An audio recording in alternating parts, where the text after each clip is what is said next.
बिस्मिल्लाहिर्रहमानिर्रहीम। केमिस्ट्री में बहुत से ऐसे क्वेश्चंस भी आते हैं, ऐसे बहुत से ऑब्जेक्टिव्स भी आते हैं कि हमें एक रिएक्टेंट की मास दी गई होती है और दूसरे रिएक्टेंट या प्रोडक्ट की मास मालूम करनी होती है। तो ऐसे प्रॉब्लम्स को हम जनरली कहते हैं mass mass conversion. What is mass mass conversion? If you are given mass of one substance, you can find the mass of other substance. ऐसे प्रॉब्लम्स, ऐसे क्वेश्चंस या ऐसे ऑब्जेक्टिव्स जिसमें एक सब्सटेंस की मास दी गई हो और दूसरे सब्सटेंस की मास रिक्वायर्ड हो या आस्क या पूछा गया हो, तो ऐसे प्रॉब्लम्स को हम क्या कहते हैं? Mass mass conversion. For example, we have a question: how many grams of CO2 is produced by burning 24 grams of carbon in excess of oxygen? अभी अगर हम इस क्वेश्चन को देखें तो यहाँ पर हमसे पूछा गया है कि कार्बन डाइऑक्साइड के कितनी मास प्रोड्यूस्ड होगी अगर हम 24 grams carbon in excess of oxygen burn करें। तो क्वेश्चन हमारे पास ऐसा है और मैं इसके लिए अगर केमिकल इक्वेशन लिखूं तो हमारे पास होगी carbon react with oxygen to form CO2. This is the representation of this question. This equation shows that carbon react with oxygen to form CO2. सबसे पहले जो स्टेप है, अगर हम इस क्वेश्चन को सॉल्व करना चाहें तो बुनियादी स्टेप ये है कि पहले इस इक्वेशन को बैलेंस करना होगी।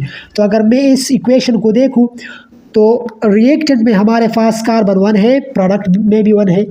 रिएक्टेंट में ऑक्सीजन 1 एटम है जबकि प्रोडक्ट में 2 एटम्स है, लिहाजा मैं यहाँ पर ऑक्सीजन के साथ 2 लिखता हूँ। अभी ये इक्वेशन बैलेंस है। अभी आते हैं क्वेश्चन की तरफ। तो क्वेश्चन में हमसे पूछा गया है कि how much oxygen is formed by burning 24 grams of carbon. ये क्या है? ये हमारे पास क्वेश्चन है। मैं फिर रिपीट करता हूँ कि how much carbon dioxide is formed by burning 24 grams of carbon. तो अगर आप इस इक्वेशन को देखें तो इस इक्वेशन से हमें पता चलता है कि अगर कार्बन 1 मोल है तो कार्बन डाइऑक्साइड भी हमारे पास कितनी होगी? वो भी 1 मोल होगी। मैं ऐसा भी लिख सकता हूँ कि 1 mole of carbon react with oxygen to form 1 mole of carbon dioxide. अगर मैं इसको मास में लिखूँ तो हमें पता है कि कार्बन की मास 12 AMU है। तो अगर मैं इसको ग्राम्स में लिखूँ तो मैं लिखूँगा कि 12 grams of carbon react with oxygen to form 44 grams of carbon dioxide। अभी हमारे पास एक सिंपल क्लू आ गई, इसके ज़रिए हम इस क्वेश्चन को सॉल्व कर सकते हैं। कैसे सॉल्व करते हैं तो आइए करके देखते हैं। क्वेश्चन में हमसे सिर्फ कार्बन डाइऑक्साइड और कार्बन के बारे में पूछा गया है, तो हमने इन दोनों पर कंसंट्रेट करना है। लिहाजा मैं लिखूँगा carbon equal to carbon dioxide.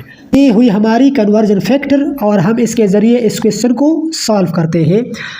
अभी इस केमिकल इक्वेशन को देखें। व्हेन कार्बन इज़ 1 मोल, तो 1 मोल की यहाँ पर मैं क्या लिखूँगा? मैं मास लिखूँगा, क्योंकि क्वेश्चन में हमें मास दी गई है और मास रिक्वायर्ड है। लिहाजा 1 mole of carbon is equal to 12 gram, क्योंकि कार्बन की एटॉमिक मास 12 है और कार्बन डाइऑक्साइड जो है वो भी 1 मोल है। तो यहाँ पर भी मैं इसकी मास लिखूँगा तो आती है हमारे पास 44 ग्राम्स। इसी तरह अभी मैं इसकी तरफ आऊँगा। यहाँ पर जिस क्वेश्चन में मुझे कार्बन की मास 24 ग्राम्स दी गई है, लिहाजा अगर 12 ग्राम कार्बन से 44 ग्राम कार्बन डाइऑक्साइड बनता है तो 24 ग्राम कार्बन से हमारे पास कार्बन डाइऑक्साइड कितनी बनेगी? अभी मैं इसको क्रॉस मल्टीप्लाई से हल कर सकता हूँ।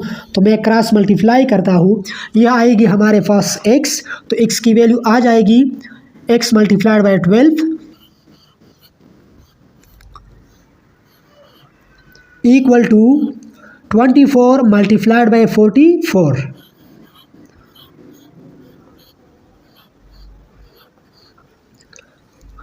अभी जैसा कि हमने x को मालूम करना है, लिहाजा मैं 12 को यहाँ से ख़त्म करूँगा। 12 यहाँ पर मल्टीप्लाई में है तो इसको मैं यहाँ पर लेके जाऊँगा, ये यहाँ पर किस में आ जाएगा, यहाँ पर आ जाएगा डिवीजन में।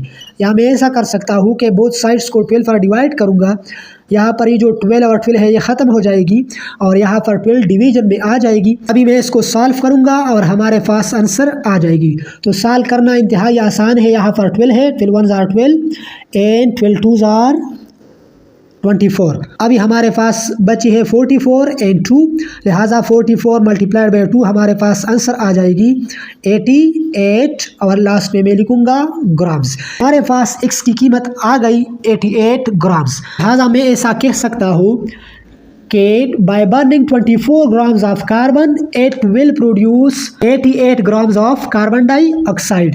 अगर ऑब्जेक्टिव में आ जाए या किसी और टेस्ट में आ जाए तो इसके लिए एक सिंपल सा ट्रिक भी है। वो ट्रिक क्या है, सबसे पहले आप केमिकल इक्वेशन को देखेंगे और वहाँ से एक क्लू निकालेंगे। जैसा कि यहाँ से हमें मालूम हो सकता है कि 1 mole of carbon produces 1 mole of carbon dioxide, तो ये रेशो बहुत सिंपल है। लिहाजा अगर हमें 2 मोल ऑफ कार्बन दी गई है तो कार्बन डाइऑक्साइड भी 2 मोल आएगी।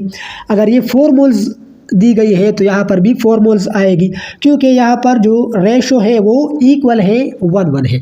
इसी तरह अगर मास में फिर कन्वर्ट करना है तो वो तो सिंपल है, हम मास में इसी तरीके से कन्वर्ट कर सकते हैं।